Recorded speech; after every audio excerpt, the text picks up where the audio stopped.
today, when round number 6 of Tata Steel started, the question was what was going to happen with Magnus Carlsen. He had lost 2 games in a row for the first time since 2015, previous to this round. And so all of us were wondering, is he going to lose today again? Is he going to win? What is happening? Is he going to make a comeback? Is the Magnus that we all know going to be back? Today, everybody, I'm going to be recapping his game plus 2 other decisive games that happened today that were really, really beautiful. So we're going to get right into the Magnus Carlsen game because that is the question that we all have and that we want answers to. And today he played against Jordan van Foreest, a very strong grandmaster from Netherlands, who unfortunately hadn't had such a great tournament prior to the round. He, I believe, was ranked like last in the standings prior to this round. So the game started with Jordan going e4 and Magnus replying with the Sicilian. Knight of 3, e6, this is what I play as well. d4, c takes, and this is an open Sicilian, and now knight c6.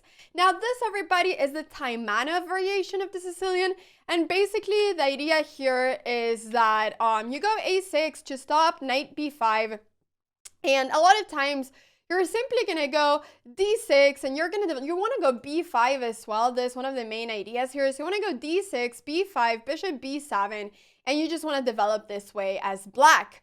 Now knight takes c6, and now Magnus actually did a move that is a little bit surprising. Typically here you capture with the pawns, but Magnus went queen takes c6, and this is, I mean, obviously it's been played, but it's just not as common as capturing with one of the pawns because now the queen is a little bit weirdly placed. I mean, the idea that Magnus has is that he's looking towards this pawn and he wants to go b5 and bishop b7, and he wants to dominate this whole diagonal with the queen and the bishop. So, Jordan played queen d4, developing the queen, queen d6, and now there was an exchange of queens, and we entered pretty much an endgame. So long castles, bishop is under attack, and now Magnus' bishop went to this beautiful diagonal. Bishop d4 for the exchange, and now there was, well, you guys will see. Now he went king e7, which actually, okay, this is move 15 and Magnus is going king e7. It may look a little bit like, oh, is Magnus von clouding? Oh, is he getting his king out? No, guys, it's really good to get your king out in the endgame. This king wants to be active. You want to bring the king out so that, one, the 2 rooks are connected with each other. But also, I mean, the king, it doesn't make sense for the king to be here. It's not like white has any attack on the king, you know, anyways. So in endgames, king wants to be in the center, and that's why Magnus, he's bringing the king out. So now a3 was played with the idea of stopping b4, but this maybe allows at some point for ideas such as this. But once again, now that the queens are off the table, I mean, both colors are not really that scared of the king being attacked. So g5, king b1, and now a4. So, I mean, he went a3 and then a4. One may wonder if this was maybe a little bit of a waste of a tempo, but, you know, it's okay. And now Magnus does not want to capture an a4 because that would give Jordan a fantastic knight on b6. So instead, Magnus pushed the pawn and went b4 and asked Jordan's knight where it's going to go. Knight a2, and then there was an exchange of bishops and a5. And now Magnus has these 2 pawns that are pretty good placed here. We can see in this position that Magnus also has a slightly better bishop than what white has. I mean, this bishop is blocked by a bunch of pawns, so Magnus in this position is slightly better. I wonder how it felt for Jordan to play today's game, considering that, you know, he knew that Magnus had lost 2 games in a row. Was Jordan feeling, oh, this is my one chance against Magnus Carlsen? Like, today will be the day where I have the best chance in my life because Magnus is not in his best form. I wonder if that's what Jordan was feeling prior to the game.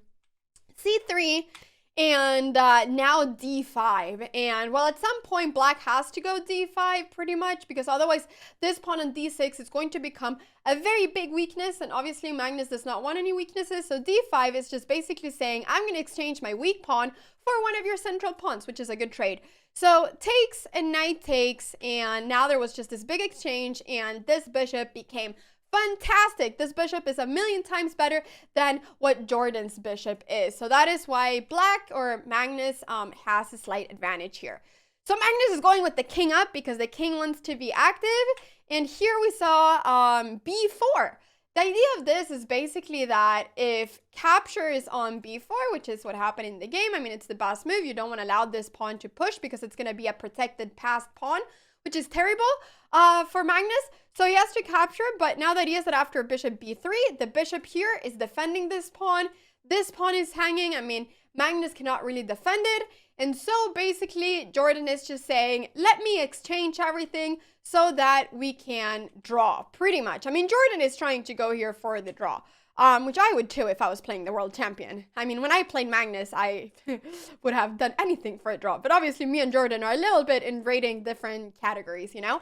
But anyways, h3, and now, I mean, Magnus is trying to create, you know, some good pawn structure on the king side, and this is really good because this pawn is stopping this one from ever pushing. So he's definitely created a good king side, and now the situation is basically going to be this. Jordan is going to try to push with this pawn. I mean, it's equal pawns right now. Jordan is going to try to push with this a pawn, but this a pawn is not so scary because it's not a protected pass pawn. It's just a pass pawn that can easily be stopped by the bishop and the rook. Whereas Magnus is going to try to go f5, g4, and he's going to try to create some sort of counterplay on the king side. So that is basically what's going to happen. So bishop d5, and now rook takes f7, king g3. The idea is that Magnus wants to take this pawn and this one, and he wants to obviously promote. So there was an exchange of bishops, which is good. And now, I mean, king takes g2, and now rook a5. Magnus needs to stop Jordan's pawn from promoting, and the pawn started hanging, and, you know, Magnus, he really wanted to push that h pawn, but this actually became kind of crazy. It became sort of a race, right? These pawns versus Magnus' pawn, and now actually there is only one move that works, obviously, which is rook h7.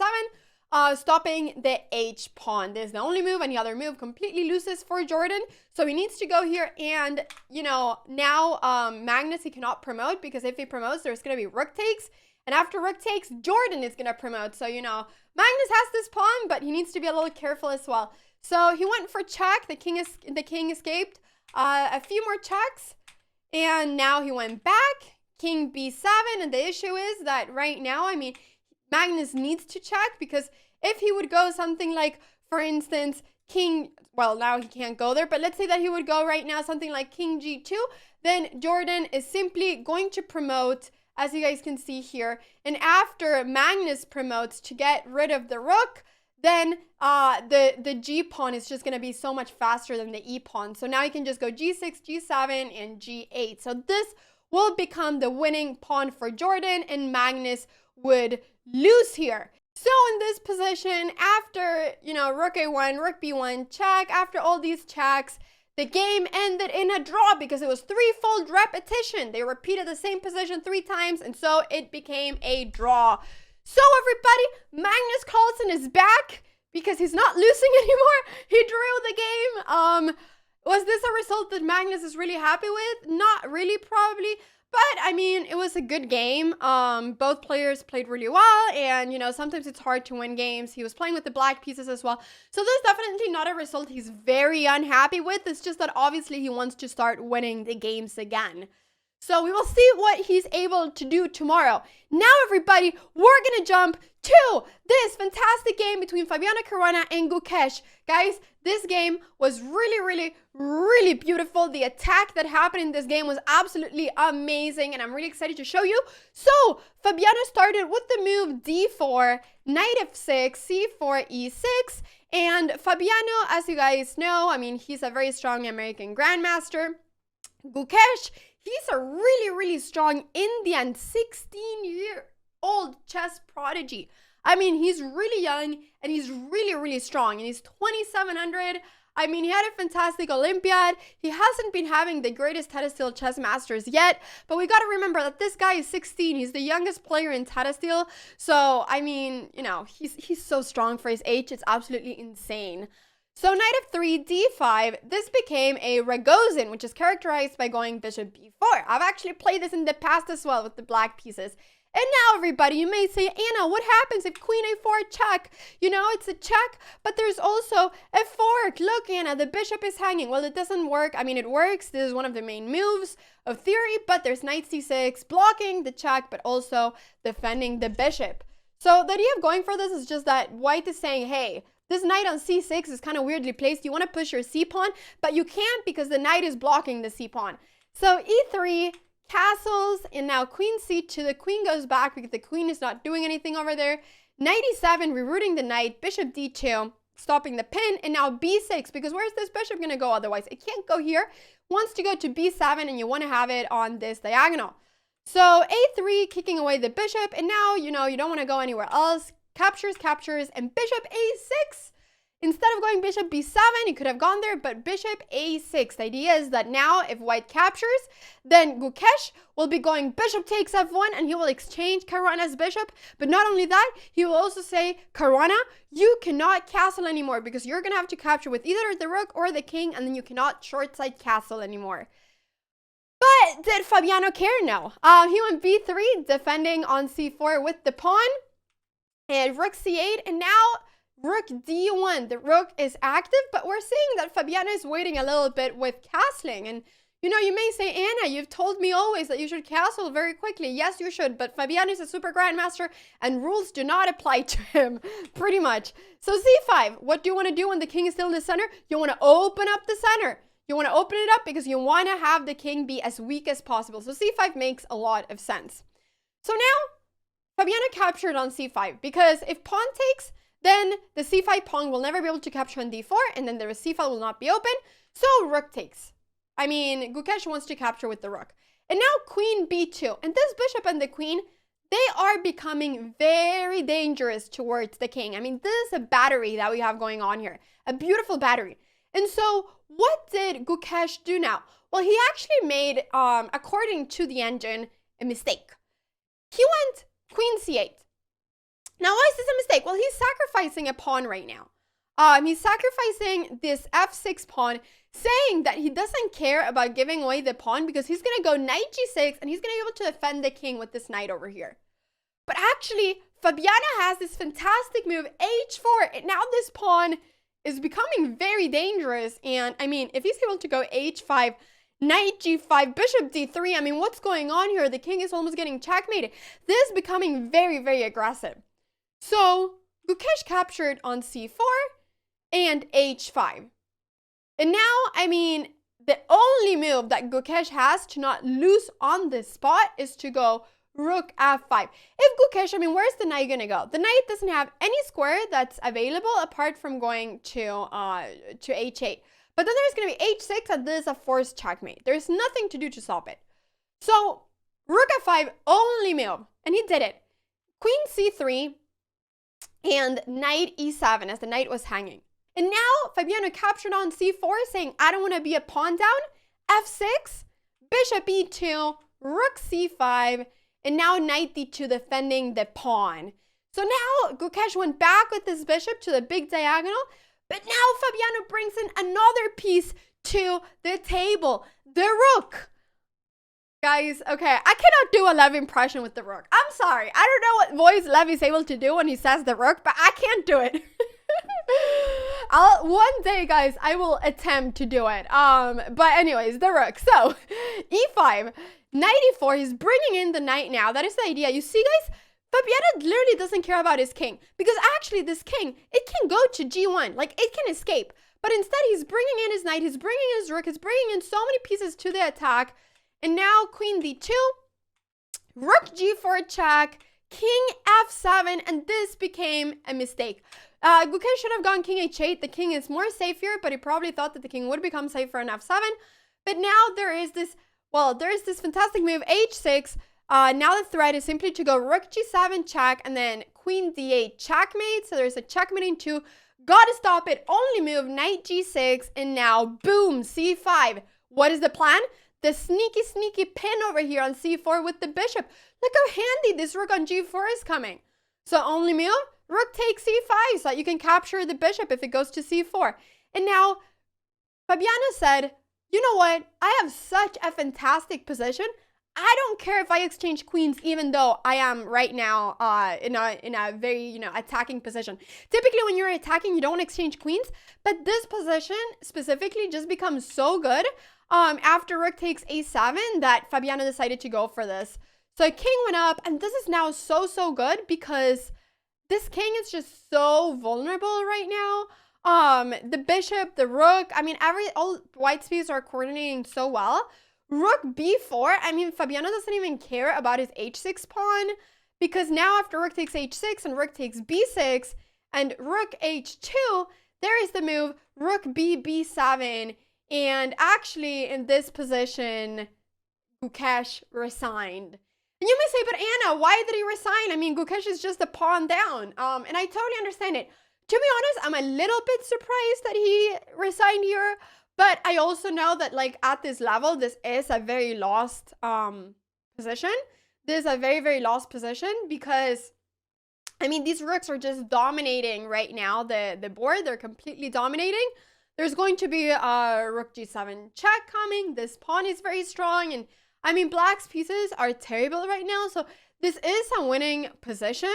For instance, I don't really know what exactly. Let's say that, you know, Gukesh would have gone rook d8. There would be king c3. Let's say that, you know, if king h8, then bishop c4. And basically the thing is that black's pieces, I mean, what is black going to do? There's literally like nothing that black can do. Constantly white can kick away black's pieces and then start pushing with this a pawn. And it's going to be next to impossible to stop the a pawn from promoting because the rook right now is stuck here on h1, preventing rook takes h7. So the rook will always have to stay here. And yeah, this just becomes an absolutely terrible position. Maybe bishop d3 is also coming. So that was this game. Fabiano Caruana won, and he's actually right now shared second in terms of points. Fabiano is doing a fantastic tournament, but we are now going to tune into the last game that I'm going to show you. Another decisive game that happened between Wesley So and Vincent Keymer.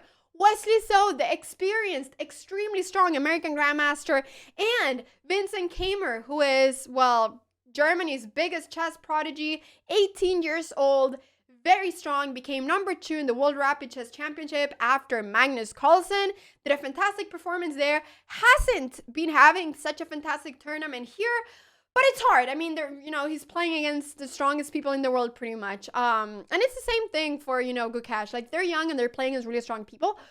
So Wesley So started with the move e4 over here, e5, knight f3, and we had a Rui Lopez. We had a Spanish. Now, I actually remember Wesley So, well, I don't even know why, but whenever I think about Wesley So, I saw him when I was playing in the Olympiad, and I remember him being so nice because there were several times that I got eye contact when I was going to the bathroom with him. And he opened up the door and opened the door for me, I remember. And so whenever I'm watching Wesley So games, I just remember when he opened up the door for me in the big bathroom in the Olympiad. Anyways, guys, we're gonna move on. So castles, bishop e7 and rook e1. And yeah, I mean this is just a pretty standard Rui Lopez. A4, B5, and now Wesley So is pretty quickly going A5, basically saying, I don't want you to be able to go A5. I don't want, Vincent, I don't want him to go A5 to get space. So he's just trying to get a lot of space on the queen side very early on and kind of playing against this pawn at some point, which might become a little bit weak. So, rook B8 and D4. Want to get the center as soon as possible. So takes, and E5 before you capture back. You kick away the knight because the knight doesn't really have any good squares right now. I mean, the only square it has to is knight e8, which looks a little bit strange perhaps. So knight e8 and then captures rook b5, bishop c4. Question is, where does the rook go? But there's this move c5, which is threatening the queen, but also allowing black to go, to capture this pawn. So Vincent will be able to win that pawn. And now actually Vincent is a pawn up, but we can see that Wesley has a lot better development and a lot better initiative as well. So he started bringing out his pieces. Now we see a lot of development. And I mean, very quickly, it sort of feels like, black's pieces are getting a little bit cramped. Like the queen was getting a little bit cramped. This pawn cannot push because the bishop is hanging. So very quickly it feels that way. But here we saw an exchange of pieces and rook d1 threatening to capture here on d7. So knight c7, Vincent needs to get his pieces out, and he's sacrificing a pawn to get that sort of development. Now in this position, it looks it looks as if Black right now has a lot of issues because Wesley is right now threatening both this bishop, but there's also sort of threats of going e6, and then this knight is going to become very, very weak. So actually this looks really, really good for white, but the eval bar is saying that it's around equal, and that is because actually Vincent had this defensive move, queen c8, which is really good because it pins the rook, not allowing the rook to be able to capture anything. And it's very annoying for white to play against that, right? Because the rook is pinned. So after queen c8, I mean, a good continuation when you're having to go h3 or something, but it's not really that clear exactly what is happening here. Because if you go something like queen d3, there's going to be c4, and there's a lot of really tactical stuff. But in this position, Vincent played instead rook d8. The idea is simply that if Wesley captures on e7, then there's going to be the back rank here. So he cannot capture. So that is the idea with that. Now, in this position, Wesley went h4, just getting some space on the king side, and g6. Vincent is saying, where's the queen going to go? So queen d3 and queen c8. And now there was a big exchange of pieces, and they entered an endgame. But how is this endgame? You may wonder, well, this endgame is slightly better for white because white is going to be a pawn up now that, white can capture on h6. But, I mean, there is a 3 versus 2 majority over here. But, the thing is that if this pawn, if for instance, Vincent can go knight a3 and then put pressure on this pawn, it might become kind of scary. But the pawn is always going to be able to be defended with something like knight e1. So it's not so scary. So bishop c1. And now knight a3. Now you cannot capture here on a3 because the pawn is going to promote. So c4, a4, and now g3. I mean, Wesley is literally saying, I don't care if you capture on b3, because if pawn captures b3, there's going to be knight d2 is the idea. But is this a very equal endgame? Yes, this is a very equal endgame. I mean, most people would expect this to be a draw. But now Vincent went knight b1. And this, the idea of this is to prevent knight d2. But the issue here becomes that there is bishop or pawn takes a4. So now Wesley So just captured the pawn. Like he just captured it. And he just said, what's going on here? And so knight b1 was a huge blunder. I mean, I don't really know what happened here, but Vincent just went here and yeah, the pawn was just hanging. So that was just an extra pawn for Wesley So. I suppose that maybe he thought that he would get some play with bishop a5, bishop c3, and boom, that this b pawn would become very strong. But it's not really becoming so strong because, I mean, the king even has time to get in here. So now the whole situation is that if white is able to stop this pawn from promoting, white is going to have a good position. So knight takes a4, but knight takes b3. And now the bishop is under attack in this pawn.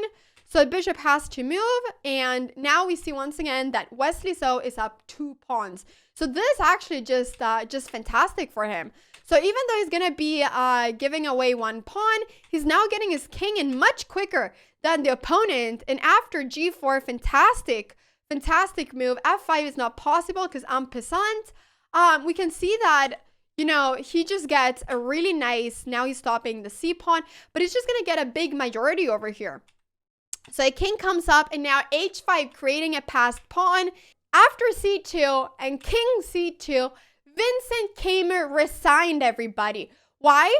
Because this pawn is unstoppable. I mean, Vincent cannot even capture this bishop because this pawn is just going to be promoting, and there's nothing that pretty much that he can do about it. So this is just an absolutely terrible position, and there's nothing else to do here.